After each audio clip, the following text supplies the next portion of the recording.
Well, as Israel enters a second year of armed conflict with Hamas and Hezbollah, another front has emerged in the realm of journalism, affecting media coverage of the war. Israel has often been accused of intimidating journalists trying to cover stories in the region, but now the fight over the war's narrative is making the job of reporting more difficult and more dangerous.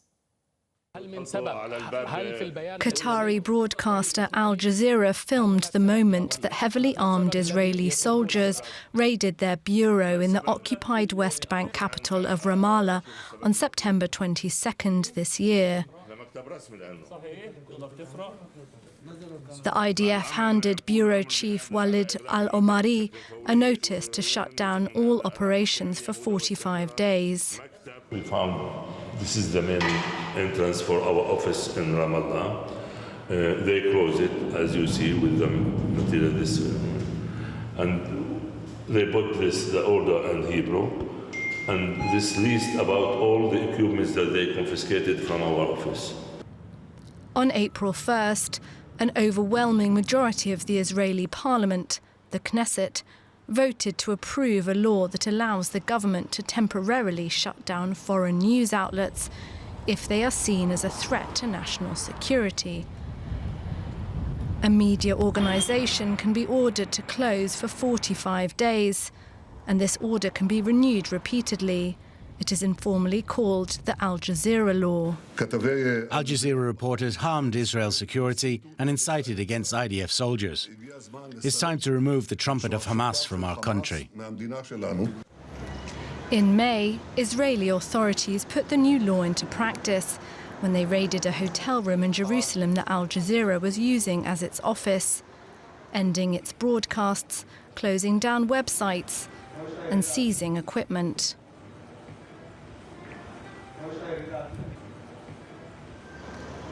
Israel's tensions with Al Jazeera predate the start of the war in Gaza. The killing of Palestinian-American Al Jazeera reporter Shireen Abu Akleh on May 11, 2022 by Israeli forces sparked widespread international condemnation. She was reporting on the Jenin refugee camp and wearing a press vest when she was shot dead.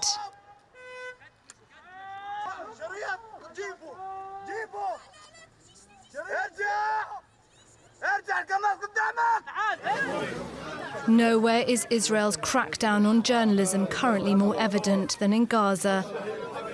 Reporters Hamza al-Dahadou and Mustafa Thurea were killed in an Israeli airstrike while driving to Rafah. Hamza's father, Wael al-Dahadou, is Al Jazeera's Gaza bureau chief. To date, over 130 Palestinian reporters have been killed in Gaza. Many are believed to have been targeted. Foreign press are almost completely blocked from entering Gaza. Journalists on the ground in Lebanon also face serious danger. Reuters journalist Issam Abdallah was killed and 6 others seriously injured when they were fired at by an Israeli tank crew close to the border with Israel on October 13, 2023. Members of a Belgian TV news crew ended up in hospital after they were attacked by an unknown group whilst reporting in Beirut recently. As the conflict in the Middle East broadens, the dangers of reporting on it are becoming ever more severe.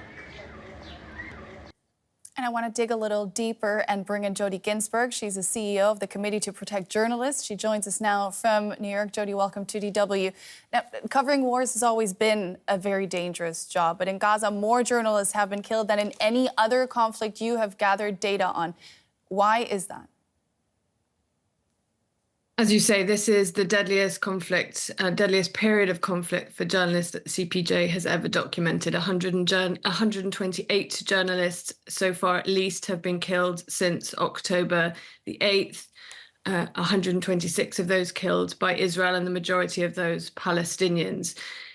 In part, it's because of the nature of the way in which this war is being conducted. No part of Gaza is safe. Gaza is a very small strip of land, extremely concentrated, and we have seen indiscriminate bombing since the beginning of this war. So journalists go to cover For example, the after effects of a bombing on a hospital, and we've seen hospitals attacked, we've seen convoys, aid convoys attacked, we've seen refugee camps attacked, all of those places where journalists traditionally operate.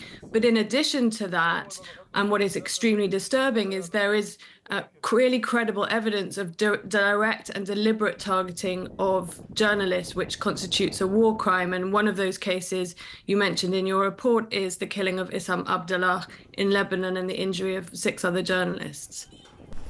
I want to get to that case in a minute, but first I want to look at Gaza for a moment longer and the situation, which is particularly dire for journalists who are from there, because they're dealing with so much more than just the dangers of reporting, aren't they? Of course. So if you are a journalist in Gaza, and it's important to stress here, no foreign journalist has been able to get into Gaza since the start of the war, except on very tightly controlled Israeli Defense Force trips. So that means the entire burden of reporting this war falls entirely on Gazan Palestinian journalists, who are suffering exactly the same deprivations that everyone else in Gaza is facing: a lack of food, a lack of shelter. We're seeing equipment being degraded that cannot be replaced, power outages. And so they're trying to operate in an environment that is almost impossible to operate in and do it in a way in which they can be safe. And as we've seen, that's not been possible. What impact is all of that having on the accuracy of the picture media professionals can paint of the situation on the ground? Well, firstly, to say that Gazan journalists are doing an incredible job. But what it does mean is it puts additional pressure on those journalists, because it allows a narrative from Israel that casts doubt on the credibility of those journalists. So not having international correspondence there is not necessary because Gazan journalists are unreliable, but rather because it allows Israel to perpetuate this narrative that we can't trust what we see from Gazan journalists. And having independent journalists there would allow us to do so and allow us to cut through the very high levels of mis and disinformation that we're seeing in this war. Your organization tries to document and investigate every journalist casualty of this conflict. How do you go about doing that with such restricted access? Well, with increasing difficulty. So at the start of the war, it was relatively easy. We were able to make phone calls to people. We were able to speak to colleagues, to family members. We were able to sift through huge amounts of online information, visual information. As the war has gone on, that has become increasingly difficult, in part because so many people have died. There are fewer and fewer people who are able to verify whether that individual was a journalist, what kind of work they did, and provide details about the manner of those deaths. So verification that was at the beginning perhaps taking us a matter of days is now sometimes taking months. I want to talk now about the case of Issam Abdallah. You just published a report about the Israeli strike that killed the video journalist. What were your main findings there, briefly, if you can? Well, what we alluded to is the fact that 4 separate independent reports earlier this year and at the end of last year stated clearly that there was highly credible evidence to suggest those journalists were deliberately targeted. They were fully wearing press insignia. They were operating out of an area known to be an area from which journalists operate, and they were targeted not once but twice. What is particularly concerning about this case and all of the other cases that we have documented, not just in this war, but in previous years, is that there has been no accountability in this case. We don't even know whether Israel has completed any kind of preliminary investigation into this killing. And that's absolutely vital for justice and for full accountability. And we expect to see that not just from Israel, but also from Israel's allies. One of the journalists injured in that attack was a US citizen, Dylan Collins. So we would expect also the US to take some action to launch an FBI investigation so that we can understand who is responsible and that they can be held fully accountable. So much more to talk about, but unfortunately we're running out of time. That was Jodie Ginsberg of the Committee to Protect Journalists. Thank you so much for your time. Thank you. Well, for more on this, let's bring in Rebecca Vincent. She's Director of Operations and Campaigns for Reporters Without Borders and joins us from London. Rebecca, how do you think the international community should respond to the so-called Al Jazeera law? Well, we've called for this law to be immediately reversed. It was passed, in fact, after the ban on Al Jazeera started some months later. And the implications for freedom of information, both in the country and internationally, are alarming. So it's about the rights of everybody to information and what's happening in this conflict. When you combine that as well with the other measures, including the slaughter of journalists in Gaza, the continued ban on foreign media from entering, the impact is that actually the world does not know enough about what is happening on the ground in Gaza. Let's look a little closer at this law from Israel. What are the implications of that law for journalists and press freedom exactly? Well, it's outright censorship. And in fact, it's not only about Al Jazeera. It can be applied to other media. It was clearly intentionally passed to target Al Jazeera specifically, but the implications are certainly wider. We also saw a situation in June when the Associated Press had their feed stopped and some equipment seized with accusations that the footage could be supplied to Al Jazeera. Now, there was international condemnation and that was quickly reversed, which shows as well that international pressure can work. But it also shows that the Israeli authorities could continue to apply this in other ways, not only to Al Jazeera. Tell us how the blocking of foreign press from entering Gaza itself is affecting the flow of information. It is pretty alarming that a full year in, foreign journalists have not been able to enter and do their jobs. We have not noted that in other conflicts. This is an issue that is very easy to resolve as well. It's just a matter of granting access. So the continued refusal by Israeli authorities after a full year to allow anyone in to do their jobs, whilst at the same time continuing this campaign of violence against journalists within Gaza, shows that clearly the intent is to stop the free flow of information about what is happening in this war.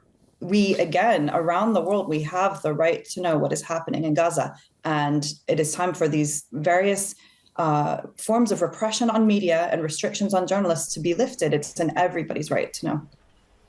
Deutsche Welle is, of course, trying to cover this war as well and is affected by the restrictions.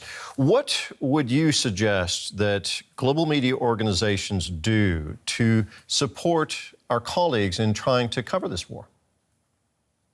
I think that there is a need for greater solidarity from foreign media, both on the issues of access and on the issues of the continuing violence against journalists in Gaza. But if media organizations could continue to try to go and to press their own governments to raise this with the Israeli authorities, this is one of the easier points to resolve if the political will was there. So it's a question of political will. And the most practical thing is probably to raise it in the first instance at home with our own governments to continue to press that there's a desire and a need and a willingness to send people to Gaza to do their jobs. Access is one thing. Safety is another issue. Of course, they are related. What measures does your organization, Reporters Without Borders, suggest to ensure the safety of journalists who are trying to cover the conflicts in the Middle East? Well, in the first instance, there needs to be more pressure by all of our governments around the world and by international institutions on Israeli forces to stop targeting journalists. We have seen so many cases where journalists were clearly deliberately targeted or killed in the course of doing their jobs. In the wider context, we've noted more than 130 journalists in Gaza have been killed since 7th of October 2023, and we can verify at least 32 of those were certainly directly in the course of doing their jobs. In many of these cases, Israel is not disputing these killings. There's a pretext sometimes that these journalists are actually terrorists, which is extremely dangerous. We've noted with alarm this dangerous conflation of journalism and terrorism. So in the first instance, we need to see immediate measures for that violence to stop immediately. It is not acceptable. These are war crimes. We've been documenting them at Reporters Without Borders. We've filed so far 4 complaints with the International Criminal Court and hope to see legal accountability at some stage. But this violence has got to stop. And then longer term, we need to see efforts for accountability, for justice for the crimes that have already taken place, and proactive measures to ensure that this cannot happen again. This is an unprecedented, deadly conflict for media. Rebecca, thank you very much for talking with us today. That was Rebecca Vincent with Reporters Without Borders in London.